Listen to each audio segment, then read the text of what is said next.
Popular front of India ദേശീയ vice chairman EM Abdurahman സമ്മേളനം ഉദ്ഘാടനം ചെയ്തു. യൂണിറ്റി മാർച്ചിന് ശേഷം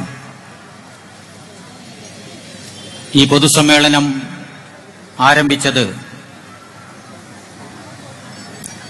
സ്വാതന്ത്ര്യ സമര ഗായകനായിരുന്ന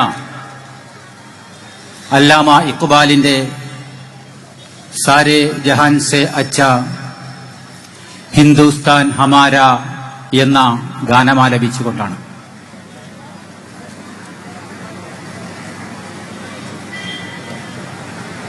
ഏറ്റവും നല്ല ഉത്തമമായ ഭൂമി അത് നമ്മുടെ ഹിന്ദുസ്ഥാൻ ആണ്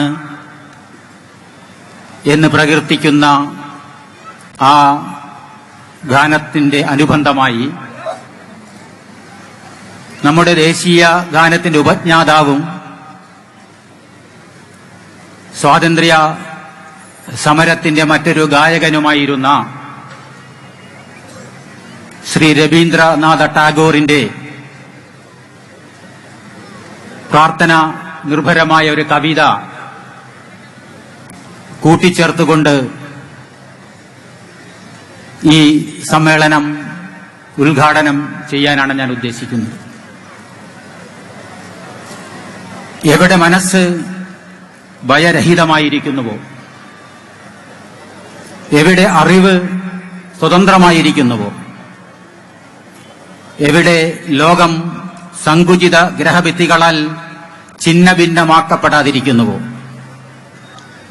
എവിടെ വാക്കുകൾ സത്യത്തിന്റെ അഗാധതയിൽ നിന്ന് നിർഗളിക്കുന്നുവോ, എവിടെ അക്ഷീണമായ പ്രയത്നം അതിന്റെ കരങ്ങളെ പരിപൂർണതയിലേക്ക് നീട്ടുന്നുവോ, എവിടെ വിവേചന ബോധത്തിന്റെ തെളിനീരുറവ ദുഷിച്ച ശീലത്തിന്റെ വരണ്ട മരുഭൂമിയിലേക്ക് വഴിതെറ്റി തിരിയാതിരിക്കുന്നുവോ, എവിടെ മനസ്സ് വികസ്വരമായ ചിന്തയിലേക്കും പ്രവൃത്തിയിലേക്കും അങ്ങയാൽ മുന്നോട്ട് നയിക്കപ്പെടുന്നുവോ, ആ സ്വാതന്ത്ര്യത്തിന്റെ സ്വർഗത്തിലേക്ക് എന്റെ നാഥ, എന്റെ താത, എന്റെ രാജ്യം ഉയരട്ടെ എന്നായിരുന്നു രവീന്ദ്ര നാഗോറിന്റെ ആ പ്രാർത്ഥന.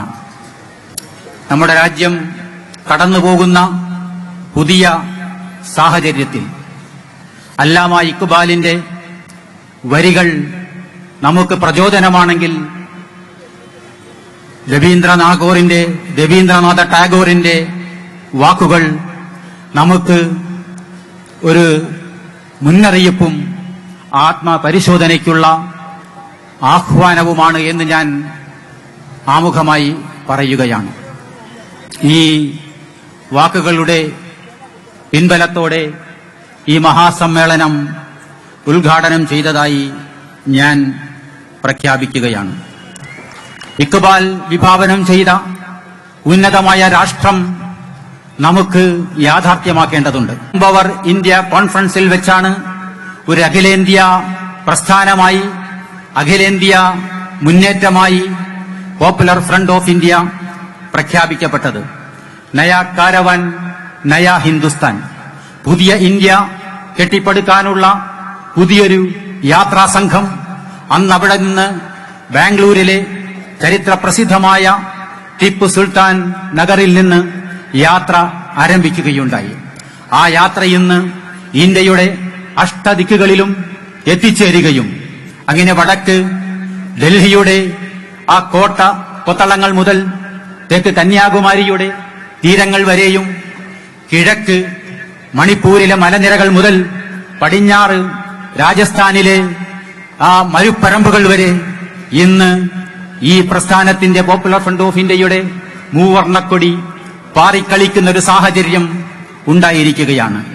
അന്ന് ആ സമ്മേളനത്തിൽ വെച്ച് 9 വർഷങ്ങൾക്ക് മുമ്പ് പ്രഖ്യാപിച്ച പോപ്പുലർ ഫ്രണ്ടിന്റെ നിയോഗ ദൗത്യം a new India of equal rights to all Indians, എല്ലാ ഇന്ത്യക്കാർക്കും തുല്യ നീതി പുലരുന്ന, തുല്യാവകാശങ്ങൾ ലഭിക്കുന്ന ഒരു പുതിയ ഇന്ത്യ എന്നുള്ള ആ പ്രഖ്യാപനം ലക്ഷ്യം ഇന്ന് 10,000ങ്ങളിലേക്ക് ജനലക്ഷങ്ങളിലേക്ക് ഈ പ്രസ്ഥാനത്തിന്റെ പ്രവർത്തകരിലൂടെ അവിരാമമായ, നിരന്തരമായ, നിസ്വാർത്ഥമായ പ്രവർത്തനങ്ങളിലൂടെ എത്തിച്ചേർന്നുകൊണ്ടിരിക്കുകയാണ്. പക്ഷെ ഒരു കാര്യം ഈ സന്ദർഭത്തിൽ ഞാൻ നിങ്ങളുമായി പങ്കുവെക്കുവാൻ ആരംഭിക്കുകയാണ്. പോപ്പുലർ ഫ്രണ്ട് ഓഫ് ഇന്ത്യ എന്ന 9ാം വയസ്സിലേക്ക് പ്രവേശിക്കുന്ന ഈ മുന്നേറ്റത്തിന് 2 ജന്മങ്ങളുണ്ട് എന്നുള്ളതാണ്. 2 ജന്മം എന്ന് പറയുമ്പോൾ ആദ്യം ജനിക്കുകയും പിന്നെ മരിക്കുകയും പിന്നെ ജീവിക്കുകയും ചെയ്യുന്ന ജന്മമല്ല, ഒരു പുനർജന്മവുമല്ല. നേരെമറിച്ച് ഈ പ്രസ്ഥാനത്തിന്റെ 1ാമത്തെ ജന്മം 1993 നവംബർ 14-ാം തീയതി കേരളത്തിൽ നാഷണൽ ഡെവലപ്മെന്റ് ഫ്രണ്ട് എന്ന പേരിലുള്ള ഈ സംസ്ഥാനത്തിലെ ഒരു ജനകീയ മുന്നേറ്റത്തിന്റെ ജന്മമായിരുന്നു. ആ ജന്മത്തിന്റെ മരണത്തിന് ശേഷം അതിന്റെ ശവകുടീരത്തിൽ നിന്നല്ല പോപ്പുലർ ഫ്രണ്ട് ഓഫ് ഇന്ത്യ 9 വർഷങ്ങൾക്ക് മുമ്പ് ഉയർത്തെഴുന്നേറ്റിട്ടുള്ളത്. നേരെമറിച്ച് 1ാം ജന്മത്തിന്റെ തുടർച്ചയായി ആ സാന്നിധ്യത്തെ ഇന്ത്യയുടെ വിശാലമായ സമതലങ്ങളിലേക്കും ഗിരിനിരകളിലേക്കും വ്യാപിപ്പിക്കുവാനുള്ള ഈ പോപ്പുലർ NDFന്റെ നാഷണൽ ഡെവലപ്മെന്റ് ഫ്രണ്ടിന്റെ പ്രവർത്തകന്മാരുടെ നിശ്ചയദാർഢ്യത്തിന്റെ പ്രകാശനമായിട്ടാണ് ഇന്ന് പോപ്പുലർ ഫ്രണ്ട് ഓഫ് ഇന്ത്യ കേരളത്തിൽ ആരംഭിച്ച ഒരു ചെറിയ പ്രസ്ഥാനം 22 വർഷങ്ങൾക്ക് ശേഷമെന്ന് ഇന്ത്യയുടെ വിവിധ ഭാഗങ്ങളിൽ ഇന്ത്യയിലെ മുസ്ലിങ്ങൾക്ക് മാത്രമല്ല മുഴുവൻ അധസ്ഥിത അവശ ജനവിഭാഗങ്ങളുടെയും പ്രത്യാശയുടെ പ്രതീകമായി ഇന്ന് നിലനിന്നുകൊണ്ടിരിക്കുന്നത്.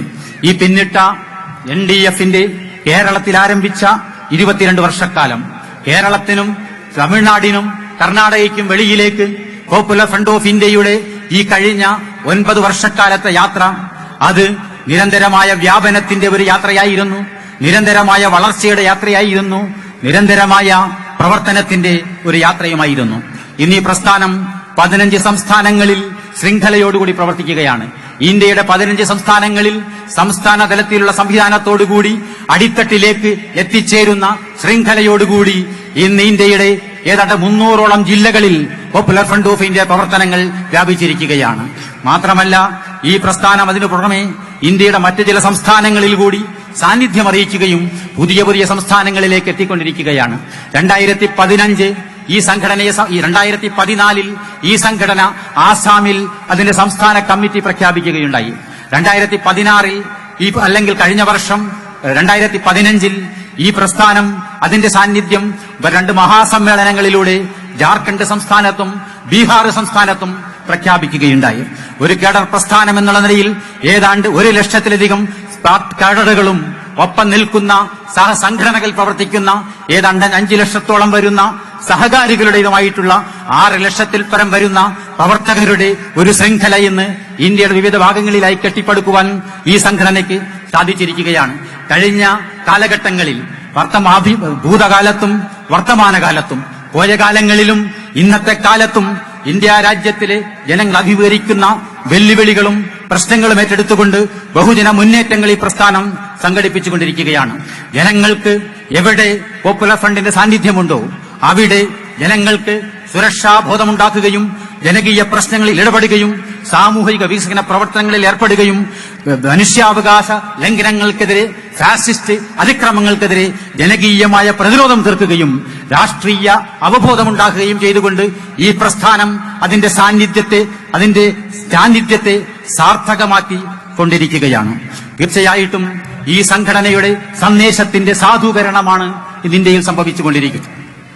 ഈ പ്രസ്ഥാനം ഏതാണ്ട് 2 പതിറ്റാണ്ടുകൾക്ക് മുമ്പ് കേരളത്തിലെ ജനങ്ങൾക്ക് നൽകിയ മുന്നറിയിപ്പ്, ഈ പ്രസ്ഥാനത്തിന്റെ തുടക്കക്കാർ ഈ രാജ്യത്തിന്റെ സാഹചര്യങ്ങളെ സംബന്ധിച്ച്, ഈ രാജ്യം നേരിടുന്ന പ്രശ്നങ്ങളെയും വെല്ലുവിളികളെയും സംബന്ധിച്ച് നടത്തിയിട്ടുള്ള അപഗ്രഥനങ്ങളും നിരീക്ഷണങ്ങളും 100% ശരിയായിരുന്നുവെന്നും ഞങ്ങൾ നൽകിയ പോപ്പുലർ ഫ്രണ്ട് ഓഫ് ഇന്ത്യയും NDF നൽകിയ മുന്നറിയിപ്പുകൾ അത് 100% സത്യസന്ധമായിരുന്നുവെന്നും തെളിയിക്കുന്ന നാളുകളിലൂടെയാണ് ഇന്ന് ശ്രീ നരേന്ദ്രമോദിയുടെ നേതൃത്വത്തിൽ ഇന്ത്യയുടെ ഭരണ സംവിധാനം കടന്നുപോയിക്കൊണ്ടിരിക്കുന്നത്.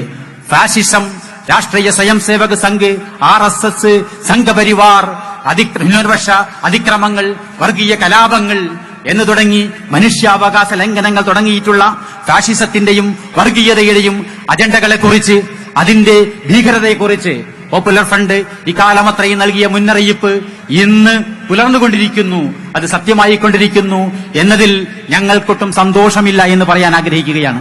സന്തോഷത്തോടു കൂടിയല്ല, ഈ രാജ്യത്തിലെ മറ്റ് മുഴുവൻ ജനങ്ങളും പേറുന്ന, അവരൽപ്പം പങ്കുവെക്കുന്ന ദുഃഖഭാരത്തോടു കൂടിയാണ്. ആ ദുഃഖഭാരം പങ്കുവെച്ചുകൊണ്ട് മാത്രമേ ഈ ഒരവസ്ഥയെ നമുക്ക് അഭിമുഖീകരിക്കാൻ കഴിയുന്നുള്ളൂ. ഇന്ന് നമ്മുടെ രാജ്യം ഗുരുതരമായ 2 വെല്ലുവിളികളെ നേരിട്ടുകൊണ്ടിരിക്കുകയാണ്. ആ 2 വെല്ലുവിളികളും ഒരേ വെല്ലുവിളികളുടെ, ഒരേ ഭീഷണിയുടെ 2 പുറങ്ങളാണ് എന്ന് നമ്മൾ മനസ്സിലാക്കേണ്ടതുണ്ട്. ഒന്ന് ഫാനാറ്റിസിസം അഥവാ മതവെറിയാണെങ്കിൽ മറ്റേത് ഫാഷിസം അഥവാ സമഗ്രാധിപത്യവുമാണ്. ഇങ്ങനെ മതാന്ധതയുടെയും ഏകാധിപത്യത്തിന്റെയും രണ്ട് ദുർഗുണങ്ങൾ ഒരു ദുഷ്ടശക്തിയിൽ സമ്മേളിക്കുകയും ആ ദുഷ്ടശക്തിക്ക് ഈ രാജ്യത്തിന്റെ മുകളിൽ നിയന്ത്രണം ലഭിക്കുകയും ചെയ്തു എന്നുള്ളതാണ്. ആ നിയന്ത്രണം ജനാധിപത്യത്തിന്റെ പഴുതിലൂടെ ലഭിച്ചു എന്നുള്ളതുമാണ് ഇന്ത്യ രാജ്യത്തിലെ ജനാധിപത്യ ബോധമുള്ള ജനങ്ങളെ ആകുലരാക്കേണ്ട, ചിന്തിപ്പിക്കേണ്ട കാര്യമെന്ന് പറയാൻ ആഗ്രഹിക്കുകയാണ്. മതഭ്രാന്തിന്റെയും അസഹിഷ്ണുതയുടെയും സങ്കുചിതത്വത്തിന്റെയും ആധിപത്യം, ഈ മുന്നറിയിപ്പ് ഇന്ന് പുലർന്നതിൽ തീർച്ചയായിട്ടും ബെറ്റർ ലേറ്റ് ദാൻ നെവർ, വൈകിപ്പോയി ചെയ്യുന്നതാണ് ഒരിക്കലും ചെയ്യാതിരിക്കുന്നതിനേക്കാൾ ഉത്തമം. വൈകി എന്നത് ഇനിയും എന്തെങ്കിലും ചെയ്യാതിരിക്കുന്നതിന്, വൈകിപ്പോയി എന്നുള്ളത് ഇത്രയും കാലം നാം വേണ്ടത്ര ശ്രദ്ധിച്ചില്ല എന്നുള്ളത്, ഗൗരവത്തോടുകൂടി കണക്കിലെടുത്തില്ല എന്നുള്ളത്, പ്രതിരോധ നിലനിർത്തില്ല എന്നുള്ളത് ഇനിയും അത് ചെയ്യാതിരിക്കുന്നതിനുള്ള ഒരു ന്യായമായി തീരാൻ പാടില്ല. അതുകൊണ്ട് വൈകിയെങ്കിലും ഈ ഉത്തരവാദിത്തം ഏറ്റെടുക്കുവാൻ, ഈ ദൌത്യത്തിൽ പങ്കാളികളാകുവാൻ പോപ്പുലർ ഫ്രണ്ടിനോടൊപ്പം ഈ രാജ്യത്തിലെ മറ്റു മുഴുവൻ മനുഷ്യാവകാശ പ്രസ്ഥാനങ്ങൾക്കും മുന്നേറ്റങ്ങൾക്കുമൊപ്പം ഈ രാജ്യത്തിലെ നല്ലവരായ മുഴുവൻ ആളുകളും ഉണ്ടാകണം, രംഗത്തു വരണം, സഹകരിക്കണം. തോളോട് തോൾ ചേർന്നുകൊണ്ട് ഞങ്ങൾക്കൊപ്പം ഈ രാജ്യത്തെയും സമൂഹത്തെയും ശരിയുടെ പാതയിലൂടെ മുന്നോട്ട് നയിക്കാൻ നിങ്ങളും ഉണ്ടാകണമെന്നാണ് ഇവിടെ തടിച്ചുകൂടിയിട്ടുള്ള സഹോദരിമാരോടും സഹോദരന്മാരോടും എനിക്ക് അഭ്യർത്ഥിക്കുവാനുള്ളത്. ഈ തീർച്ചയായും എന്തുകൊണ്ടെന്നാൽ ഇതൊരു സംഘടനയുടെ ദുഃഖമല്ല, ഇതൊരു സംഘടനയുടെ പ്രശ്നവുമല്ല, ഒരു സമുദായത്തിന്റെ മാത്രം ദുഃഖമല്ല, ഒരു സമുദായത്തിന്റെ മാത്രം പ്രശ്നവുമല്ല. മുസ്ലിം സമുദായം മാത്രമല്ല ഈ രാജ്യത്തിപ്പോൾ ഈ വെല്ലുവിളി, ഈ ഭീഷണി നേരിട്ടുകൊണ്ടിരിക്കുന്നത്. ഈ രാജ്യവും ഈ ജനതയും ജാതി മതഭേദമന്യേ, സമുദായ ഭേദമന്യേ, പ്രാദേശിക ഭേദമന്യേ ഈ രാജ്യത്തിലെ മുഴുവൻ ജനതയും, ഈ രാജ്യവും അതിലെ മുഴുവൻ ജനതയും നേരിട്ടുകൊണ്ടിരിക്കുന്ന ഗുരുതരമായ വെല്ലുവിളിയാണ് എന്നുള്ളതുകൊണ്ട്, ഭീഷണിയാണ് എന്നുള്ളതുകൊണ്ട് തീർച്ചയായും മുഴുവൻ ജനങ്ങളും ഈ കാര്യത്തിൽ ഒറ്റക്കെട്ടായി രംഗത്ത് വരണം, മുന്നോട്ട് നീങ്ങണമെന്നാണ് പോപ്പുലർ ഫ്രണ്ട് ഓഫ് ഇന്ത്യ ഉത്ബോധിപ്പിച്ചുകൊണ്ടിരിക്കുന്നത്. ഇന്ന് ഈ രാജ്യത്ത് എന്താണ് സംഭവിച്ചുകൊണ്ടിരിക്കുന്നത്? ജനാധിപത്യത്തിന്റെ മുകളിൽ സ്വേച്ഛാധിപത്യം അരങ്ങുവാഴുകയാണ്. മതനിരപേക്ഷതയുടെ മുകളിൽ മതവിദ്വേഷം അരങ്ങുവാഴുകയാണ്. സാമൂഹിക സുരക്ഷയ്ക്ക് മുകളിൽ അരക്ഷിതാവസ്ഥ അരങ്ങുവാഴുകയാണ്. ജനക്ഷേമ രാഷ്ട്രത്തെ ജനവിരുദ്ധ രാഷ്ട്രമായി മാറ്റിക്കൊണ്ടിരിക്കുകയാണ്. ഈ വെല്ലുവിളിയെ, ഈ ഭീഷണിയെ നേരിടാൻ ഈ രാജ്യത്തിലെ മുഴുവൻ ആളുകൾക്കും ഉത്തരവാദിത്തമുണ്ട്, മുഴുവൻ ജനങ്ങൾക്കും ഉത്തരവാദിത്തമുണ്ട്. ഇത് പോപ്പുലർ ഫ്രണ്ട് പോലുള്ള ഒരു പ്രസ്ഥാനത്തിന്റെ മാത്രം ബാധ്യതയല്ല. അതുപോലെ തന്നെ ഇതിന്റെ ആദ്യത്തെ ഏറ്റവും വലിയ ഇരകളായിട്ടുള്ള മുസ്ലിംകളുടെ മാത്രം ഉത്തരവാദിത്തമല്ല. ഇരകൾ ഒന്നിനു പുറകെ ഒന്നായി അവർ കണ്ടെത്തിക്കൊണ്ടിരിക്കുകയും ഇരകളെ ഒന്നിനു പുറകെ ഒന്നായി അവർ വേട്ടയാടപ്പെട്ടുകൊണ്ടിരിക്കുകയും ചെയ്യുമ്പോൾ തീർച്ചയായും ഇന്നിരകളാക്കപ്പെട്ടവരും നാളെ ഇരകളാക്കപ്പെടാൻ പോകുന്നവരുമായ ഈ രാജ്യത്തിലെ മുഴുവൻ ജനവിഭാഗങ്ങളും തീർച്ചയായും ഈ സമരത്തിൽ വിശാലമായ ഒരു മുന്നണി തീർത്തുകൊണ്ട് മുന്നിട്ടിറങ്ങണം. ഇല്ലെങ്കിൽ കാലം നമുക്ക് മാപ്പ് തരികയില്ല, ചരിത്രം നമുക്ക് മാപ്പ് തരികയില്ല എന്ന് വ്യക്തമാക്കുവാൻ, സൂചിപ്പിക്കുവാൻ ഞാൻ ഈ സന്ദർഭം ഉപയോഗിക്കുകയാണ്. ജാതിയും മതവും സമുദായവും ആദർശപരമായ അഭിപ്രായ വ്യത്യാസങ്ങളും സാംസ്കാരിക വ്യത്യാസങ്ങൾ പോലും നന്മയുടെ കാര്യത്തിൽ സഹകരിക്കുന്നതിനും തിന്മയുടെ കാര്യത്തിൽ അതിനെ ചെറുക്കുന്നതിലും നമുക്ക് തടസ്സമാകാൻ പാടില്ല എന്നുള്ളതാണ് ഈ മഹത്തായ ദൈവികമായ മാനവികമായ ഏകത്വം നമ്മോട് പറയുന്നത്. അതേസമയം മനുഷ്യകുലത്തിന്റെ സ്വഭാവം പരിശോധിക്കുമ്പോൾ, പ്രകൃതം പരിശോധിക്കുമ്പോൾ, ഏത് സമൂഹത്തിന്റെയും പ്രകൃതം പരിശോധിക്കുമ്പോൾ, അത് ഇന്ത്യയിൽ മാത്രമല്ല ലോകത്തെവിടെയും ഒരു ജനതയും ഒരേ ഭാഷ സംസാരിക്കുന്നില്ല, ഒരേ മതത്തിൽ വിശ്വസിക്കുന്നില്ല, ഒരേ സമുദായത്തിൽ പെടുന്നില്ല, ഒരേ ആചാരങ്ങൾ കൊണ്ടു നടക്കുന്നില്ല, ഒരേ സംസ്കാര വിശേഷങ്ങൾ വെച്ച് പുലർത്തുന്നില്ല, ഒരേപോലെ ചിന്തിക്കുന്നില്ല, ഒരേപോലെ പറയുന്നില്ല, ഒരേപോലെ സംസാരിക്കുന്നില്ല, ഒരേപോലെ തിന്നുന്നില്ല, ഒരേപോലെ ഉണ്ണുന്നില്ല, ഒരേപോലെ ഉറങ്ങുന്നില്ല എന്ന് നമ്മൾ മനസ്സിലാക്കേണ്ടതുണ്ട്. ഈ വൈവിധ്യം എന്നുള്ളത് ഇന്ത്യയുടെ മാത്രം ഒരു പ്രത്യേകതയല്ല. ലോക ചരിത്രത്തിൽ ഇന്നോളം മനുഷ്യവംശം അതിന്റെ തുടർച്ചയായി കൊണ്ടു നടന്നിട്ടുള്ളതാണ് ഈ വൈവിധ്യങ്ങൾ, ഈ വ്യത്യാസങ്ങൾ. എന്നാൽ ഈ വൈവിധ്യങ്ങളുടെയും ഈ വ്യത്യാസങ്ങളുടെയും പേരിൽ മനുഷ്യർ പരസ്പരം കലഹിക്കുകയും ഒരു വിഭാഗത്തെ ഉത്കൃഷ്ടരായി കാണുകയും മറ്റൊരു വിഭാഗത്തെ അപരിഷ്കൃതരും അസംസ്കൃതരും അപരരും ആയി കാണുകയും ചെയ്യുന്ന വംശവെറിയുടെ സിദ്ധാന്തവും വംശവെറിയുടെ ചിന്താഗതിയുമാണ് യഥാർത്ഥത്തിൽ മനുഷ്യ സമൂഹത്തിൽ കുഴപ്പങ്ങൾ ഉണ്ടാക്കിക്കൊണ്ടിരുന്നത്. ഇറ്റലിയിൽ അത് ഹിറ്റ്ലർ നടപ്പിലാക്കിയ നാസിസത്തിലൂടെ നമ്മൾ അനുഭവിച്ചതാണ്. അതുപോലെ തന്നെ ഫ്രാൻസിലത് മുസോളിനി നടപ്പിലാക്കിയ ഫാഷിസത്തിലൂടെ നമ്മൾ മനസ്സിലാക്കിയതാണ്. ഇന്ത്യ രാജ്യത്ത് കഴിഞ്ഞ 100 വർഷക്കാലത്തിലധികമായി ഇന്ത്യൻ ജനത ഹിന്ദുത്വ ഫാഷിസത്തിന്റെ രൂപത്തിൽ, ഹിന്ദുത്വ സിദ്ധാന്തത്തിന്റെ രൂപത്തിൽ, ഹിന്ദുത്വ അജണ്ടയുടെ രൂപത്തിൽ ഈ വിഭജനത്തിന്റെ, ഭിന്നിപ്പിന്റെ, വൈരാഗ്യത്തിന്റെ, വിദ്വേഷത്തിന്റെ ഇരകളായി ജീവിക്കാൻ വിധിക്കപ്പെട്ടിരിക്കുകയാണ്. ഇത് നമ്മുടെ വിധിയാണ് എന്ന് നമ്മൾ കരുതിക്കൊണ്ട്, ഈ വിധിയാണ് എന്ന് കരുതിക്കൊണ്ട് തൃപ്തിപ്പെടാതെ, വിധിയാണ് എന്ന് കരുതിക്കൊണ്ട് സഹിക്കുകയല്ലാതെ നിവൃത്തിയില്ല എന്ന് കരുതാതെ, ഇത് നമ്മുടെ വിധിയല്ല, ഇത് നമുക്ക് മേൽ അടിച്ചേൽപ്പിക്കപ്പെട്ട ഒരു അപകടമാണ് എന്ന് തിരിച്ചറിഞ്ഞുകൊണ്ട് ഈ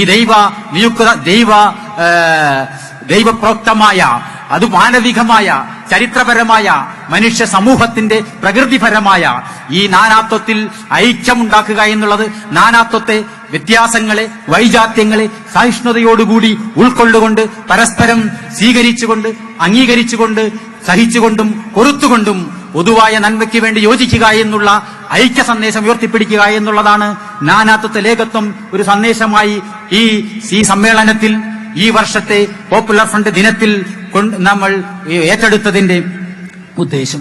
അതുകൊണ്ട് തീർച്ചയായും ഈ രാജ്യത്തിന്റെ അടിസ്ഥാനവും ഇത് തന്നെയാണ്. ഇത് മനുഷ്യവംശത്തിന്റെ സാമൂഹികമായ അടിസ്ഥാനം മാത്രമല്ല, ഈ രാജ്യത്തിന്റെ, ഇന്ത്യ എന്ന് പറയുന്ന മതേതര ജനാധിപത്യ സോഷ്യലിസ്റ്റ് പരമാധികാര റിപ്പബ്ലിക്കിന്റെ രാഷ്ട്രീയ അടിസ്ഥാനവും ഈ നാനാത്വത്തിൽ ഏകത്വം തന്നെയാണെന്ന് നമ്മൾ മനസ്സിലാക്കേണ്ടതുണ്ട്. ഇന്ത്യയുടെ ഒന്നാമത്തെ പ്രധാനമന്ത്രിയായിരുന്ന ജവഹർലാൽ നെഹ്റുവാണ് യൂണിറ്റി ഇൻ ഡൈവേഴ്സിറ്റി എന്ന മാനാത്വത്തിൽ ഏകത്വം എന്നുള്ള സന്ദേശത്തെ ഈ രാജ്യത്തിലെ ജനതയ്ക്ക്, ഈ രാജ്യത്തിന്, ഈ രാഷ്ട്രത്തിന് മുന്നോട്ട് പോകാനുള്ള ഒരു ഉത്തേജക ശക്തിയായി നമുക്ക് പരിചയപ്പെടുത്തി തന്നിട്ടുള്ളത്.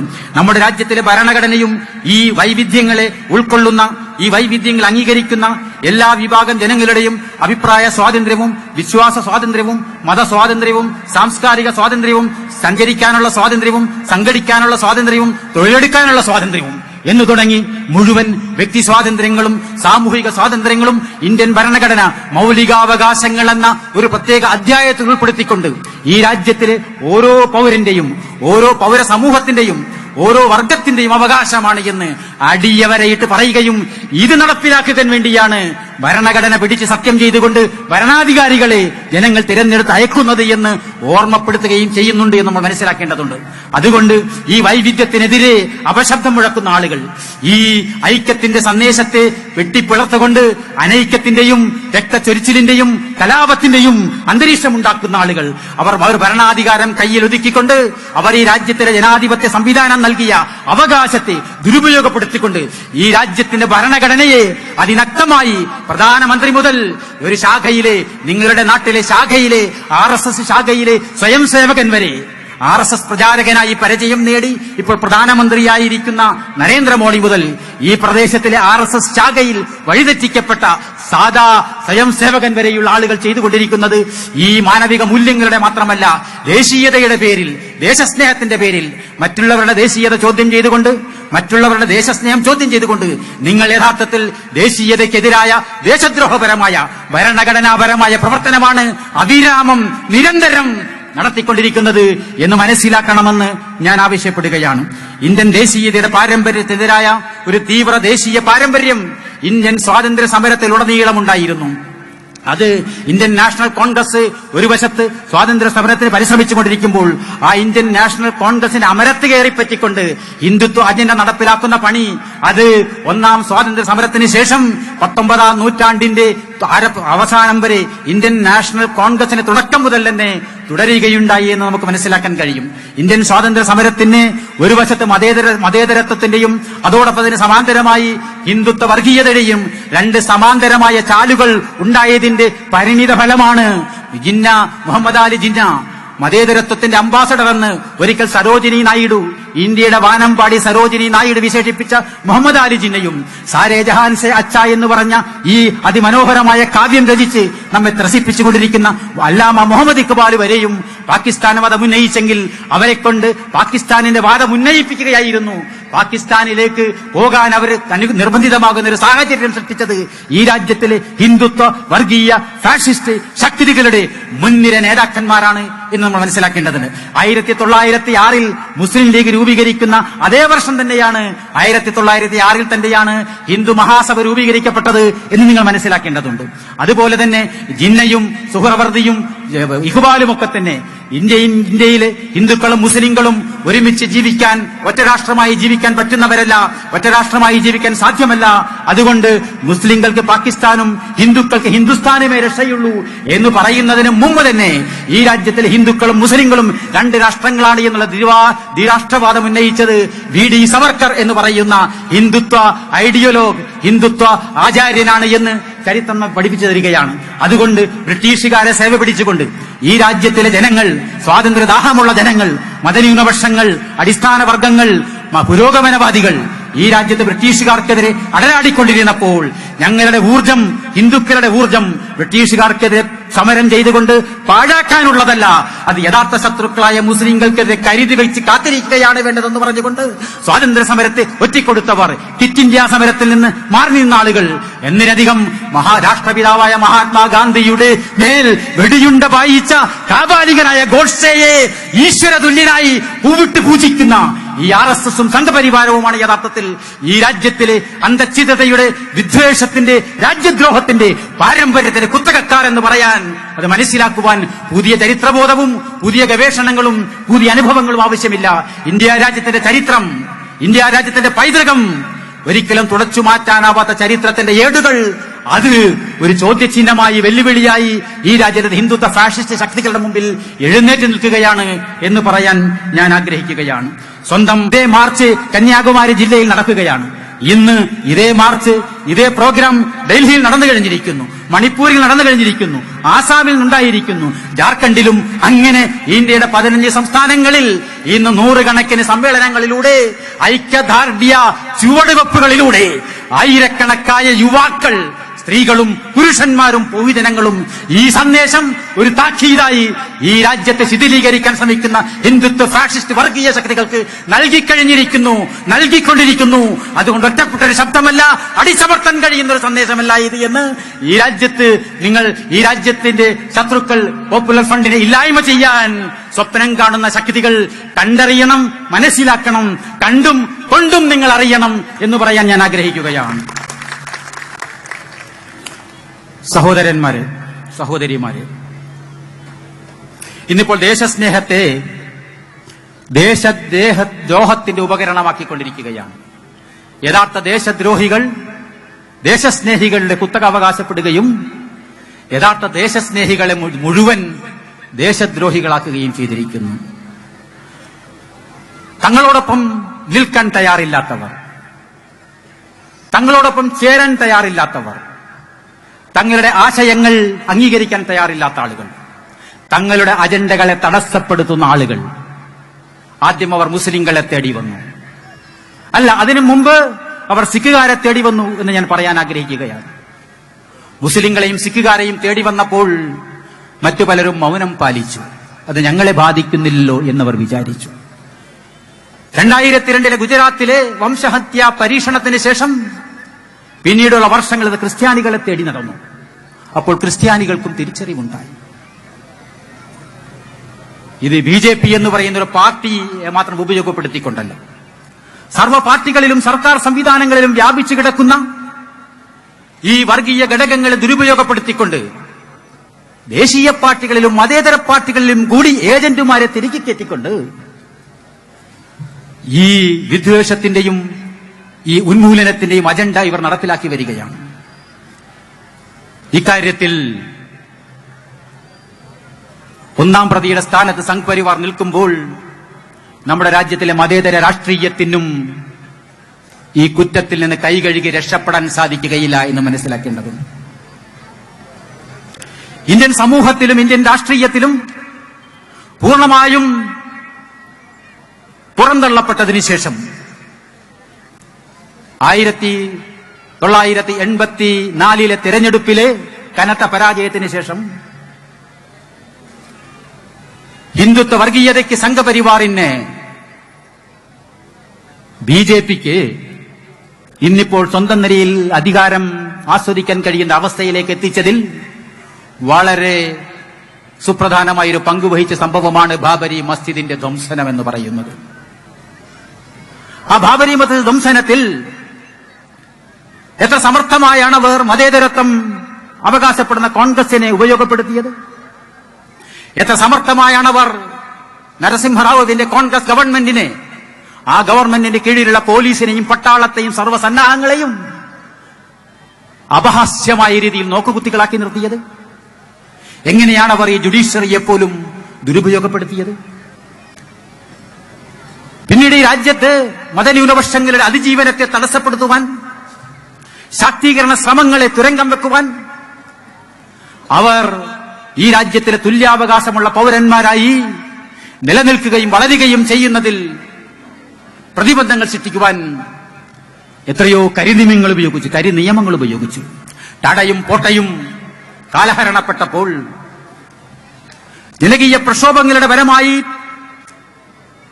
പിൻവലിക്കാൻ നിർബന്ധിതമായപ്പോൾ UAPA എന്ന് പറയുന്ന ഒരു കരിനിയമം കൊണ്ടുവന്നപ്പോൾ ആ കരിനിയമത്തെ പാർലമെന്റ് ആക്രമണം എന്ന് പറയുന്ന ഒരു സംഭവത്തെ മറയാക്കിക്കൊണ്ട് കരിനിയമം കൊണ്ടുവന്നപ്പോൾ ആ കരിനിയമത്തിന് വേണ്ടി കൈവക്കുവാൻ ഇന്ന് കേരളത്തിൽ കോൺഗ്രസ് ഗവൺമെന്റ് കൊണ്ടുവന്നപ്പോൾ ഇന്ന് കേരളത്തിൽ ഭരണപക്ഷത്തുള്ള മുസ്ലിം ലീഗും പ്രതിപക്ഷത്തുള്ള CPM-ഉം ഞങ്ങളും ചർച്ച പോലും വേണ്ടതില്ല എന്ന് പറഞ്ഞ് കൈപൊക്കിയ ആളുകളാണ്. ഞാൻ പറയുന്നു, അങ്ങനെ അബദ്ധങ്ങൾ പറ്റിയെങ്കിൽ അബദ്ധം തിരുത്താൻ തയ്യാറാകണം.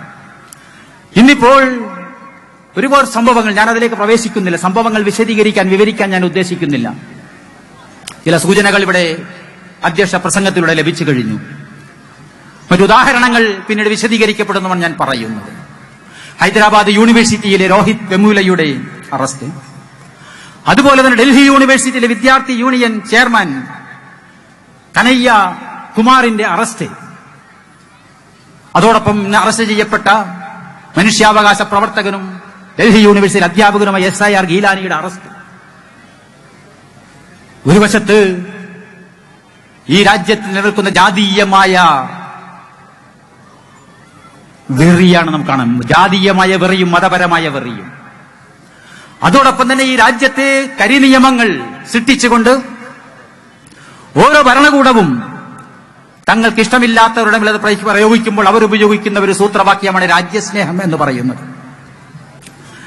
നമ്മുടെ രാജ്യത്ത് ഈ വർഗീയ വിഷം വമിപ്പിക്കുന്നവർക്കെതിരെ, വർഗീയ കലാപങ്ങൾ ഉണ്ടാക്കുന്നവരുടെക്കെതിരെ ഒരു രാജ്യദ്രോഹ കുറ്റവും ആരും ചുമത്തുന്നില്ല, ഒരു UAPA-യും ആരും ചുമത്തുന്നില്ല.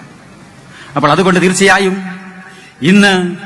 ഇപ്പോൾ അവസാനമായി കേരളത്തിൽ ആദ്യമായി UAPA എന്ന് പറയുന്ന കരിനിയമം നടപ്പിലാക്കിയ NDF-നെ ഫിനിഷ് കളയും എന്ന് പറഞ്ഞുകൊണ്ട്, NDF-നെ ഫിനിഷ് ചെയ്യാൻ മറ്റെല്ലാ അടവുകളും പയറ്റി പരാജയപ്പെട്ടിട്ട് ഇനി ഇതുകൊണ്ടെങ്കിലും ഫിനിഷ് ചെയ്യാൻ കഴിയട്ടെ എന്നാശിച്ചുകൊണ്ട് UAPA മൂവാറ്റുപുഴ കേസിൽ കേരളത്തിൽ ആദ്യമായി മുസ്ലിം ചെറുപ്പക്കാർക്കെതിരെ ചുമത്തിയ CPM-ന്റെ നേതാവ് ഇന്നിപ്പോൾ അതേ UAPA-യുടെ ബലിയാട് എന്ന് തന്നെ ഞങ്ങൾ പറയുകയാണ്. ബലിയാട് അദ്ദേഹം അർഹിക്കുന്നില്ല എന്ന് ഞങ്ങൾ പറയുകയാണ്.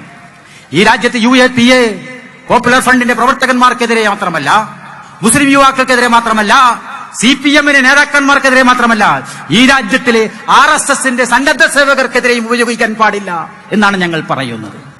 തത്വാധിഷ്ഠിതമായ സത്യസന്ധമായ നിലപാടിലേക്ക് വരാൻ ഇപ്പോഴും കേരളത്തിലെ CPM-ന് സാധിക്കുന്നില്ല എന്നുള്ളതാണ് ആ പാർട്ടി ഇന്നകപ്പെട്ടിട്ടുള്ള ഏറ്റവും വലിയൊരു പ്രതിസന്ധി. ശ്രീ പിണറായി വിജയന്റെ നവകേരള യാത്രയിൽ, വിമോചന യാത്രയിൽ അദ്ദേഹം പറഞ്ഞു UAPA ദുരുപയോഗം ചെയ്യരുത് എന്നുള്ളതാണ്. രാഷ്ട്രീയ പ്രതിയോഗികൾക്കെതിരെ ഉപയോഗിക്കരുത് എന്നാണ്. എന്ന് പറഞ്ഞാൽ എന്താണ്? മതതീവ്രവാദികൾക്കെതിരെ ഉപയോഗിക്കാം എന്ന് അദ്ദേഹം പറയാതെ പറഞ്ഞു വെക്കുകയാണ്. എങ്ങനെയാണ് സുഹൃത്തുക്കളെ നിങ്ങൾ ആലോചിച്ചു നോക്കുക, എങ്ങനെയാണ് തെറ്റായൊരു നിയമം, മനുഷ്യാവകാശങ്ങൾ ലംഘിക്കപ്പെടുന്ന ഒരു പ്രതിയുടെ, പൗരന്റെ അവകാശങ്ങൾ ലംഘിക്കപ്പെടുന്ന, പോലീസ് കസ്റ്റഡിയിലെ പീഡനങ്ങൾ ബലമായുണ്ടാകുന്ന മൊഴികൾ തെളിവായി സ്വീകരിക്കുന്ന, മാസങ്ങളോളം ജാമ്യം കൊടുക്കാതെ ജയരാജനെ പോലെ എല്ലാവർക്കും ആശുപത്രിയിൽ കഴിയാനുള്ള സൗകര്യം കിട്ടിക്കൊള്ളണമെന്നില്ല, കിട്ടുന്നുമില്ല എന്നതുകൊണ്ട് തന്നെ ജയരാജൻ ഒരുപക്ഷെ 6 മാസവും ആശുപത്രിയിൽ കഴിയാൻ സാധിച്ചേക്കാം. പക്ഷേ സാധാരണ ഒരു മനുഷ്യന്, ഒരു പൗരന്, കുറ്റമാരോപിക്കപ്പെടുന്നവന് ഒരു ദിവസം പോലും ആശുപത്രിയുടെ ആനുകൂല്യം കിട്ടുകയില്ല എന്നതുകൊണ്ട് 6 മാസവും 2 വർഷവും ഒക്കെ തന്നെ വിചാരണ തടവുകാരായി തടവിൽ വെക്കാൻ അവകാശം നൽകുന്ന ഈ നിയമം ശരിയല്ല, കരിനിയമമാണ്, കരാള നിയമമാണ്, ഭീകര നിയമമാണ് എന്ന് പറയാനുള്ള ആർജവം ഈ രാജ്യത്തിലെ ഇടതുപക്ഷ പ്രസ്ഥാനങ്ങൾക്കും ഈ രാജ്യത്തിലെ മറ്റ് മതേതര രാഷ്ട്രീയ പ്രസ്ഥാനങ്ങൾക്കും തിരിച്ചു ലഭിക്കാത്ത കാലത്തോളം നിങ്ങളുടെ ഫാഷിസ്റ്റ് പ്രതിരോധം ഫലം ചെയ്യുകയില്ല. അതും ഫാഷിസത്തെ പരോക്ഷമായി, അനുബന്ധമായി സഹായിക്കുക മാത്രമേയുള്ളൂ എന്ന് വ്യക്തമാക്കുവാൻ, മുന്നറിയിപ്പ് നൽകുവാൻ, ഓർമ്മപ്പെടുത്തുവാൻ ഞാൻ ആഗ്രഹിക്കുകയാണ്. അതുകൊണ്ട് ഇതുപോലെ തന്നെയാണ് ചെയ്യുന്നത്. എന്താണ്? സർക്കാരിന് ഹിതകരമല്ലാത്ത ഏത് ചെയ്തിയുടെ പേരിലും, വാക്കിന്റെ പേരിലും പ്രവൃത്തിയുടെ പേരിലും ഒരു പൗരനെ രാജ്യദ്രോഹിയാക്കി മുദ്രകുത്താമെന്നുള്ളതാണ്. രാഷ്ട്രത്തിനെതിരല്ല, സർക്കാരിനെതിരെ നമ്മൾ മനസ്സിലാക്കേണ്ടതുണ്ട്. ഇന്ത്യൻ ഭരണഘടനയും ഇന്ത്യൻ രാഷ്ട്രത്തിന്റെ അടിസ്ഥാനങ്ങളുടെയും വെളിച്ചത്തിൽ നമ്മൾ മനസ്സിലാക്കണം, രാഷ്ട്രമല്ല സർക്കാർ, സ്റ്റേറ്റ് അല്ല ഗവൺമെന്റ്. സ്റ്റേറ്റിനെ ചലിപ്പിക്കുവാനുള്ള, സ്റ്റേറ്റിനെ ശരിയായ രീതിയിൽ മുന്നോട്ട് കൊണ്ടുപോകാനുള്ള ഈ രാജ്യത്തിലെ ജനങ്ങൾ തെരഞ്ഞെടുത്ത് നൽകുന്ന ഒരു ടെമ്പററി ആയിട്ടുള്ള, താൽക്കാലികമായിട്ടുള്ള, സമയബന്ധിതമായിട്ടുള്ള സംവിധാനമാണ് സർക്കാർ എന്ന് പറയുന്നത്. അതുകൊണ്ട് രാഷ്ട്രത്തിന്റെ താൽപര്യങ്ങൾക്ക് ഈ സർക്കാർ, ഏത് സർക്കാരാകട്ടെ, രാഷ്ട്രത്തിന്റെ താൽപര്യങ്ങൾക്കെതിരെ ജനങ്ങളുടെ താൽപര്യങ്ങളിൽ നിന്ന് അകന്നു പോകുമ്പോൾ അത് തിരുത്തി കാണിക്കുകയാണ്. അങ്ങനെ അതിനർത്ഥം സർക്കാരിനെ വിമർശിക്കുകയാണ്, എതിർക്കുകയാണ്, അതുപോലെ തന്നെ പ്രതിരോധിക്കുകയാണ് യഥാർത്ഥത്തിലുള്ള രാജ്യസ്നേഹമെന്ന് ഈ രാജ്യത്തിലെ ഭരണഘടന ഈ രാജ്യത്തിലെ പൗരന്മാരെ പഠിപ്പിക്കുകയാണ്. അതുകൊണ്ട് പക്ഷെ ഈ നിയമം എന്താണ് പറയുന്നത്? സർക്കാരിന് ഹിതകരമല്ലാത്തത് എന്ത് ചെയ്താലും അത് രാജ്യദ്രോഹമാണ് എന്നുള്ളതാണ്. ഇതാരാണ് പറഞ്ഞു തുടങ്ങിയത്? 1860-ൽ 160 വർഷങ്ങൾക്ക് മുമ്പ് ബ്രിട്ടീഷുകാരുണ്ടാക്കിയ ഒരു നിയമം ഇന്ന് സ്വാതന്ത്ര്യത്തിന്റെ 66 വർഷങ്ങൾക്ക് ശേഷവും ഇന്ത്യൻ പീനൽ കോഡിൽ നിർലജ്ജം ഇങ്ങനെ അവിടെ നിൽക്കുകയാണ്. ഇത് ഭേദഗതി ചെയ്യണമെന്ന് ഒരു മതേതര കക്ഷിക്കും, ഇന്ത്യൻ നാഷണൽ കോൺഗ്രസിനും CPM-നും ഈ രാജ്യം ഭരിച്ച ജനതാപരിവാരനുമൊന്നും അതിന് അവസരമുണ്ടായിട്ടും അവർക്ക് അത് ഭേദഗതി ചെയ്യാൻ കഴിഞ്ഞിട്ടില്ലെങ്കിൽ ഒരിക്കൽ കൂടി ഈ രാജ്യത്തിലെ മതേതര രാഷ്ട്രീയം പ്രതിക്കൂട്ടിലാവുകയാണ്. മതേതര രാഷ്ട്രീയം ഫാഷിസ്റ്റ് രാഷ്ട്രീയത്തോടൊപ്പം കോൺഗ്രസും CPM-ഉം ഉൾപ്പെടെയുള്ള കക്ഷികൾ BJP-യോടൊപ്പം ഈ രാജ്യത്ത് ജനങ്ങളുടെ പ്രതിക്കൂട്ടിൽ ഒരിക്കൽ കൂടി കയറി നിൽക്കുകയാണ് എന്ന് മാത്രം ഞാൻ പറയാൻ ആഗ്രഹിക്കുകയാണ്. ഈ നിയമം ഉപയോഗിച്ചുകൊണ്ടാണ്, ബ്രിട്ടീഷുകാരൻ കൊണ്ടുവന്ന ഈ നിയമം ഉപയോഗിച്ചുകൊണ്ടാണ് മഹാത്മാഗാന്ധിയെ ബ്രിട്ടീഷുകാർ അറസ്റ്റ് ചെയ്തത്. ഈ നിയമം ഉപയോഗിച്ചുകൊണ്ടാണ് ബാലഗംഗാധര തിലകനെ അറസ്റ്റ് ചെയ്തത്. അതുകൊണ്ട് മഹാത്മാഗാന്ധിയുടെയും ബാലഗംഗ ഓഫ് ഇന്ത്യ എന്ന് പറയുന്ന ഈ പ്രസ്ഥാനം അത് മുസ്ലിം സമുദായത്തിന്റെ ഉള്ളിൽ നിന്ന് ഉദിച്ചുയർന്ന ഒരു നക്ഷത്രമാണ്. ഈ നക്ഷത്ര ശോഭ മുഴുവൻ മനുഷ്യർക്കും അവകാശപ്പെട്ടതാണ്. മുസ്ലിം സമുദായത്തിൽപ്പെട്ട ആളുകൾ രൂപീകരിച്ച് മുൻകൈയെടുത്തുകൊണ്ട് പ്രവർത്തിച്ചുകൊണ്ടിരിക്കുന്ന ഒരു പ്രസ്ഥാനമാണ്. എങ്കിലും ഈ പ്രസ്ഥാനത്തിന്റെ, ഈ മുന്നേറ്റത്തിന്റെ സൽഫലങ്ങൾ മുഴുവൻ ആളുകൾക്കും, മുഴുവൻ ജനങ്ങൾക്കും അവകാശപ്പെട്ടതാണ്, ലഭിച്ചുകൊണ്ടിരിക്കുകയാണ്. നന്മ നടപ്പിലാക്കുക, തിന്മ തടയുക, നീതി സ്ഥാപിക്കുക തുടങ്ങിയിട്ടുള്ള ഇസ്ലാമികമായ മൂല്യങ്ങളാണ്. പ്രവാചകൻ സല്ലല്ലാഹു അലൈഹി വസല്ലം അദ്ദേഹത്തിന്റെ വിയോഗത്തോടെ ഈ സമുദായത്തിന്റെ, മുസ്ലിം സമുദായത്തിന്റെ മുമ്പിൽ മേൽ വരമേൽപ്പിച്ച ആ ദൗത്യമാണ്, മാനവികമായ ദൈവികമായ ദൗത്യമാണ് പോപ്പുലർ ഫ്രണ്ട് ഓഫ് ഇന്ത്യ ഏറ്റെടുത്ത് നിർവഹിച്ചുകൊണ്ടിരിക്കുന്നത്. സ്വാഭാവികമായും മുസ്ലിംകളുടെ ശാക്തീകരണത്തിനാണ് പോപ്പുലർ ഫ്രണ്ട് മുൻഗണന നൽകുന്നത്. അതിന് തീർച്ചയായും ന്യായവുമുണ്ട്. സച്ചാർ കമ്മിറ്റി റിപ്പോർട്ട് പ്രകാരവും, സച്ചാർ കമ്മിറ്റി റിപ്പോർട്ടിന് ശേഷം 8 വർഷങ്ങൾക്ക് ശേഷമുള്ള അനന്തര നടപടികൾ പഠിക്കാൻ നിയോഗിക്കപ്പെട്ട അമിതാഭ് കുണ്ടു റിപ്പോർട്ട് പ്രകാരവും ഇന്നും 2016-ലും ഇന്ത്യ രാജ്യത്തിലെ ഏറ്റവും പിന്നോക്കം നിൽക്കുന്ന വിഭാഗമായി, ചില മേഖലകളിൽ ദളിതർക്കൊപ്പവും മറ്റു ചില മേഖലകളിൽ ദളിതരേക്കാൾ പിന്നണിയിൽ നിൽക്കുന്നുവെങ്കിൽ തീർച്ചയായിട്ടും ഈ സമുദായത്തെ ശാക്തീകരിക്കുവാൻ, ഈ സമുദായത്തിൽ പ്രത്യേകം ഊന്നി പ്രവർത്തിക്കുവാൻ പോപ്പുലർ ഫ്രണ്ട് ഓഫ് ഇന്ത്യക്കും മുസ്ലിം സമുദായത്തിനും അവകാശമുണ്ട്, ബാധ്യതയുണ്ട്. പക്ഷെ അതോടൊപ്പം തന്നെ ഒരു കാര്യം കൂടി നമ്മൾ നിരന്തരമായി വ്യക്തമാക്കിക്കൊണ്ടിരിക്കുകയാണ്. അതുപോലെ തന്നെ പക്ഷേ ഇന്ത്യയിലെ മുസ്ലിങ്ങളെ സംബന്ധിച്ചിടത്തോളം ഇന്ത്യയിലെ മുസ്ലിം സംഘടനകൾക്ക്, പോപ്പുലർ ഫ്രണ്ടിന് വിശേഷിച്ചും വളരെ കൃത്യമായ വ്യക്തമായ ഒരു കാഴ്ചപ്പാടുണ്ട്. ഇന്ത്യൻ മുസ്ലിങ്ങളുടെ വർത്തമാനവും ഭാവിയും ഇവിടെ ഈ മണ്ണിൽ, ഈ ഭൂമിയിൽ ഇവിടത്തെ വിഭവങ്ങളെ മാത്രം ആശ്രയിച്ച് ആരംഭിച്ചതാണ്, നിലനിൽക്കുന്നതാണ്, വളരുന്നതാണ്, അങ്ങനെ മാത്രം അവസാനിക്കാനുമുള്ളതാണ്. ഈ മണ്ണിൽ ജനിച്ച്, ഈ മണ്ണിൽ ജീവിച്ച്, ഈ മണ്ണിൽ മരിക്കേണ്ട മുസ്ലിങ്ങളെ സംബന്ധിച്ചിടത്തോളം അവർക്കൊരിക്കലും മറ്റൊരു മുസ്ലിം രാഷ്ട്രത്തിന്റെയും പിന്തുണ ആവശ്യമില്ല, മറ്റൊരു മുസ്ലിം രാഷ്ട്രത്തിന്റെയും സഹായം ആവശ്യമില്ല എന്ന് പറയാൻ ഞങ്ങൾ ആഗ്രഹിക്കുകയാണ്. ഇന്ന് ലോകത്ത് നിലനിൽക്കുന്ന മറ്റേത് മുസ്ലിം രാഷ്ട്രങ്ങളെക്കാളും, മറ്റേത് മുസ്ലിം രാഷ്ട്രങ്ങളിലെ മുസ്ലിങ്ങളെക്കാളും മെച്ചപ്പെട്ട ഗുണപരമായ ശക്തമായ പല സാന്നിധ്യങ്ങളും ഇന്ത്യൻ മുസ്ലിങ്ങൾക്ക് അവകാശപ്പെട്ടതാണ്. ഒന്നിവിടെ നിലനിൽക്കുന്ന ജനാധിപത്യ വ്യവസ്ഥിതി തന്നെയാണ്. ഇന്ത്യ രാജ്യത്ത് നിലനിൽക്കുന്ന അറബ് നാടുകളിൽ ഒരിക്കലും കാണാൻ കഴിയാത്ത, അറബ് നാടുകളിലെ മുസ്ലിങ്ങൾക്ക് സ്വപ്നത്തിൽ മാത്രം കാണാൻ കഴിയുന്ന ജനാധിപത്യപരമായ അവകാശങ്ങളുടെ ഒരു ഭൂമികയിൽ നിന്നുകൊണ്ട് പ്രവർത്തിക്കുന്ന, ജീവിക്കുന്ന മുസ്ലിങ്ങൾക്ക് എന്തിന് അറബ് നാടുകളിലേക്ക് പോകണം? അറബ് നാടുകളിലേക്ക് നോക്കണം, അത് അയൽ രാജ്യങ്ങളിലേക്ക് നോക്കണം, മുസ്ലിം രാജ്യങ്ങളിലേക്ക് നോക്കണം. മാത്രമല്ല, ജനസംഖ്യയിൽ ലോക മുസ്ലിം ജനസംഖ്യയുടെ 10% ഇന്ത്യയിലാണ്. മുസ്ലിം ഭൂരിപക്ഷ രാജ്യമായ ഇന്തോനേഷ്യ കഴിഞ്ഞാൽ ഇന്ത്യ രാജ്യത്തിലെ മുസ്ലിങ്ങളാണ് 17.5 കോടി വരുന്ന മുസ്ലിങ്ങളാണ് ലോകരാഷ്ട്രങ്ങൾക്കിടയിൽ 2ാം സ്ഥാനത്ത് മുസ്ലിം ജനസംഖ്യയിൽ നിൽക്കുന്ന ഇന്തോനേഷ്യ കഴിഞ്ഞാൽ തൊട്ട് മുന്നിൽ നിൽക്കുന്ന രാഷ്ട്രം. ഇത്രയും ശക്തമായ ഒരു മുസ്ലിം സമുദായത്തിന് എന്തിന് പുറകോട്ട് നോക്കണം, എന്തിന് പുറത്തേക്ക് നോക്കണമെന്ന ചോദ്യത്തിന് പ്രസക്തിയേ ഇല്ല എന്ന് പറയാൻ ആഗ്രഹിക്കുകയാണ്. അതുകൊണ്ട് പോപ്പുലർ ഫ്രണ്ട് ഓഫ് ഇന്ത്യ അതിന്റെ തുടക്കം മുതൽ തന്നെ പറഞ്ഞുകൊണ്ടിരിക്കുന്നത്, നിലപാടെടുത്തിട്ടുള്ളത്, ഈ പ്രസ്ഥാനം ഇന്ത്യയിൽ മാത്രം ഒതുങ്ങി നിന്ന് പ്രവർത്തിക്കുകയും ഇന്ത്യയിലെ വിഭവങ്ങൾ ഉപയോഗിച്ചുകൊണ്ട് ഇന്ത്യക്ക് വെളിയിലുള്ള ഒരു ഘടകങ്ങളുമായും ഒരു സംഘടന ഓഫ് ഇന്ത്യയുടെ സെക്രട്ടേറിയറ്റ് യോഗം ആ വിഷയം വിശദമായി ചർച്ച ചെയ്യുകയും അത് സംബന്ധിച്ച് ഇന്ത്യൻ മുസ്ലിങ്ങളും ഇന്ത്യ രാജ്യത്തിലെ ജനങ്ങളും പൊതുവായി മനസ്സിലാക്കേണ്ട, പൊതുവായി ഗ്രഹിക്കേണ്ട ചില നിലപാടുകൾ വ്യക്തമാക്കുകയും ചെയ്തിട്ടുണ്ട്. അറബ് മുസ്ലിം നാടുകളിലെ സമീപകാല ശൈഥില്യങ്ങളും അതിക്രമങ്ങളും ഇസ്ലാമിനും മനുഷ്യത്വത്തിനും നിരക്കാത്തവയാണെന്ന് നമ്മൾ മനസ്സിലാക്കുന്നു. അതുപോലെ തന്നെ അറബ് ലോകത്തിന് ഭീകരത വിതക്കുന്ന പല ശക്തികളും, പല പ്രത്യക്ഷമായ ശക്തികളും പല ദുരൂഹമായ ശക്തികളും പ്രവർത്തിച്ചുകൊണ്ടിരിക്കുകയാണ്. ഈ ശക്തികളുടെയൊക്കെ തന്നെ യഥാർത്ഥമായ അവസ്ഥ മനസ്സിലാക്കാൻ പോലും പറ്റാത്ത രീതിയിലുള്ള ദുരൂഹമായ സങ്കീർണമായ ഒരു സാഹചര്യങ്ങളാണ് അറബ് ലോകത്ത് നിലനിൽക്കുന്നത്. പരസ്പരം കൊന്നൊടുക്കുന്ന ശക്തികൾ, മുസ്ലിങ്ങൾ പരസ്പരം കൊന്നൊടുക്കുന്ന മസ്ജിദുകളിലും അതുപോലെ തന്നെ മറ്റ് മാർക്കറ്റുകളിലുമൊക്കെ തന്നെ ബോംബ് വെച്ചുകൊണ്ട് മുസ്ലിം വിഭാഗങ്ങൾ മറ്റ് മുസ്ലിം വിഭാഗങ്ങളെ കൊന്നുകൊടുത്തിരിക്കുന്ന, അതിനനുബന്ധമായി സർക്കാരിന്റെ സേനകളും വ്യത്യസ്ത മുസ്ലിം ഗ്രൂപ്പുകളെ ടാർഗറ്റ് ചെയ്യുന്ന, മുസ്ലിം ജനസാമാന്യത്തെ കൊന്നുകൊണ്ടിരിക്കുന്ന വളരെ ഭീതിജനകമായ, ഭയജനകമായ, വളരെ ആകുലതയുണ്ടാക്കുന്ന സംഭവ വികാസങ്ങളാണ് നടന്നുകൊണ്ടിരിക്കുന്നത്. ഇതിനുവേണ്ടി പലവിധ വിഭാഗീയതകൾ ഇന്ന് ഉൽപ്പാദിപ്പിക്കപ്പെടുകയാണ്. പലവിധ വിഭാഗീയതകളും ഇന്ന് ഊതിവീർപ്പിക്കപ്പെടുകയാണ്. ഷിയാ സുന്നി വിഭാഗീയത അതിലൊന്നാണ്. അതുപോലെ തന്നെ ഇന്ന് അവിടെ മാത്രമല്ല, ഇന്ത്യയിൽ പോലും ഇസ്ലാം പലവിധത്തിലുണ്ട് എന്നും ഷിയ ഇസ്ലാം, സുന്നി ഇസ്ലാം അല്ലെങ്കിൽ ഷീ ഇസ്ലാം, സുന്നി ഇസ്ലാം എന്ന രീതിയിലാണ് ആഗോളതലത്തിൽ ഭിന്നിപ്പിക്കുന്നത് എങ്കിൽ ഇന്ത്യയിൽ പോലും ഇന്ന് സംഘപരിവാർ മുൻകൈയെടുത്തുകൊണ്ട് മുസ്ലിം രാഷ്ട്രീയ മഞ്ച് എന്ന് തുടങ്ങിയിട്ടുള്ള ചില പ്രത്യേക സംഘപരിവാർ ഘടകങ്ങളെ ഉണ്ടാക്കിക്കൊണ്ട് ഇന്ത്യയിലും മുസ്ലിങ്ങൾക്കിടയിൽ ഇസ്ലാം 2 എണ്ണമുണ്ട്. അത് സൂഫി ഇസ്ലാമുമാണ്, സലഫി ഇസ്ലാമുമാണ്. അതുകൊണ്ട് സൂഫി ഇസ്ലാമിന് നിങ്ങൾ സലഫി ഇസ്ലാമിനെതിരെ സൂഫി ഇസ്ലാമിൽ നിങ്ങൾ ഒന്നിക്കുക എന്ന് പറഞ്ഞുകൊണ്ട് മുസ്ലിങ്ങളെ വിഘടിപ്പിക്കുന്ന, തമ്മിലടിപ്പിക്കുന്ന അജങ്ങൾ നടപ്പിലാക്കിക്കൊണ്ടിരിക്കുകയാണ്.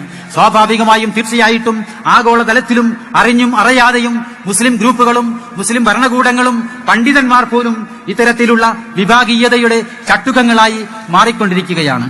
അതുകൊണ്ട് തീർച്ചയായും ഇത്തരത്തിലുള്ള വിഷയങ്ങളിലേക്ക്, ഇത്തരം കാര്യങ്ങളിലേക്ക് സ്വയം വലിച്ചിഴക്കപ്പെടാതെ, ഇത്തരം കാര്യങ്ങളിലേക്ക് ബന്ധപ്പെടാതെ, ഇത്തരം കാര്യങ്ങളുമായി വല്ലാതെ കെട്ടുപിണയാതെ, ഇന്ത്യ രാജ്യത്തിൽ ഒരിക്കലും കെട്ടുപിണയാതെ ഇന്ത്യ രാജ്യത്തിലെ മുസ്ലിങ്ങൾ ഇന്ത്യൻ യാഥാർത്ഥ്യങ്ങൾ കണക്കിലെടുത്തുകൊണ്ട് ഇന്ത്യ രാജ്യത്തിലെ മുസ്ലിങ്ങളുടെ അവസ്ഥകൾ, പ്രശ്നങ്ങൾ പരിഹരിച്ചുകൊണ്ട് ഈ രാജ്യത്തിലെ ജനങ്ങളുടെ പൊതുവായ പ്രശ്നങ്ങൾ കണക്കിലെടുത്തുകൊണ്ട് ഈ രാജ്യത്തിലെ മുസ്ലിങ്ങളെയും സമൂഹത്തെയും രാഷ്ട്രത്തെയും ശാക്തീകരിക്കുന്ന പ്രവർത്തനങ്ങളിൽ കേന്ദ്രീകരിക്കുകയാണ് വേണ്ടത് എന്ന് ഈ സംഘടന ജനങ്ങളോട് ഉത്ബോധിപ്പിച്ചുകൊണ്ടിരിക്കുകയാണ്, ശ്രദ്ധയിൽപ്പെടുത്തിക്കൊണ്ടിരിക്കുകയാണ്.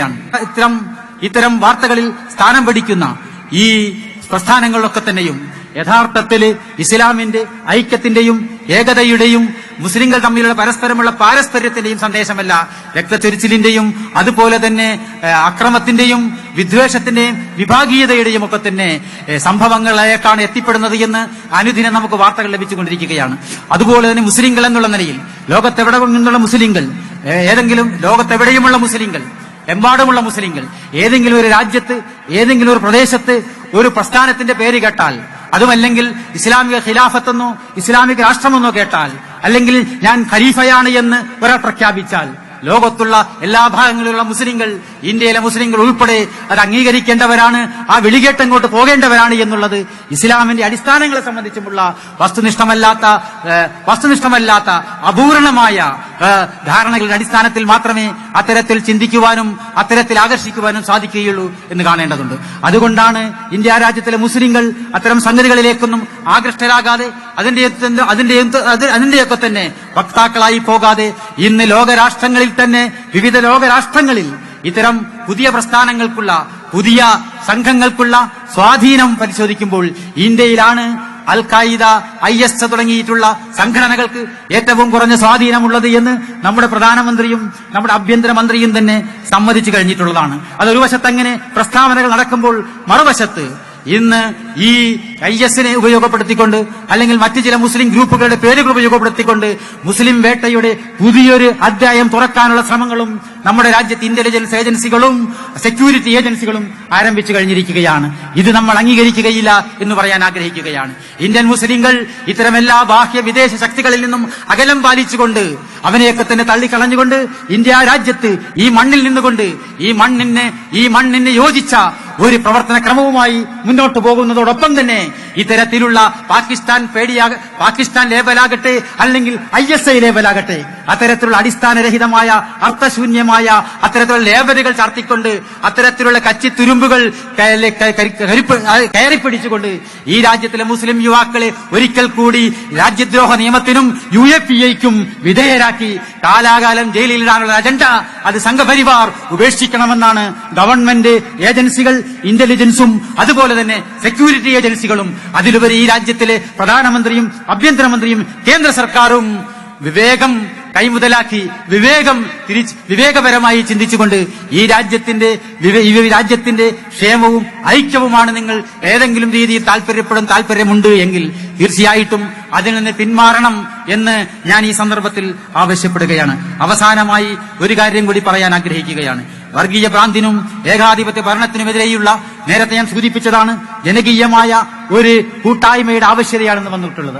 ആ കൂട്ടായ്മ രൂപപ്പെടുത്തുന്ന കാര്യത്തിൽ പോപ്പുലർ ഫ്രണ്ട് മുന്നിൽ നിൽക്കാനല്ല, പോപ്പുലർ ഫ്രണ്ട് ആരുടെ പിന്നിലും ഏതു വശത്തും എവിടെയും എത്ര പിന്നിലും നിൽക്കാൻ തയ്യാറാണെന്ന് പറഞ്ഞുകൊണ്ട് നിങ്ങൾ ഈ രാജ്യത്തിലെ മറ്റ് മതേതര പ്രസ്ഥാനങ്ങൾ, പുരോഗമന പ്രസ്ഥാനങ്ങൾ, മതന്യൂനപക്ഷ പ്രസ്ഥാനങ്ങൾക്ക് ഈ ഫാഷിസത്തെ ചെറുക്കുന്ന കാര്യത്തിൽ ആത്മാർത്ഥതയുണ്ടെങ്കിൽ നിങ്ങൾ മുന്നിൽ നിൽക്കൂ, ഞങ്ങൾ നിങ്ങൾക്ക് പിന്നിൽ നിൽക്കാം, വശങ്ങളിൽ നിൽക്കാം, വേണമെങ്കിൽ മാറി നിന്നുകൊണ്ട് ഞങ്ങൾ വേറെയും പ്രവർത്തിക്കാം എന്നൊക്കെ നിങ്ങൾ മുന്നിൽ വരണം. മുന്നിൽ വരാത്ത കാലത്തോളം നിങ്ങളും ഈ പാതകത്തിന് കൂട്ടിനിന്നുകൊണ്ട് ചരിത്രത്തിന്റെ ചവറ്റുകൊട്ടയിലേക്ക് നികൃഷ്ട ജന്മങ്ങളായി എടുത്തെറിയപ്പെടാൻ നിന്നുകൊടുക്കുകയാണ് എന്ന മുന്നറിയിപ്പോടുകൂടി ഞാൻ എന്റെ വാക്കുകൾ അവസാനിപ്പിക്കുന്നു. വാഹിർ ദഅവാന അൽഹംദുലില്ലാഹി റബ്ബിൽ ആലമീൻ.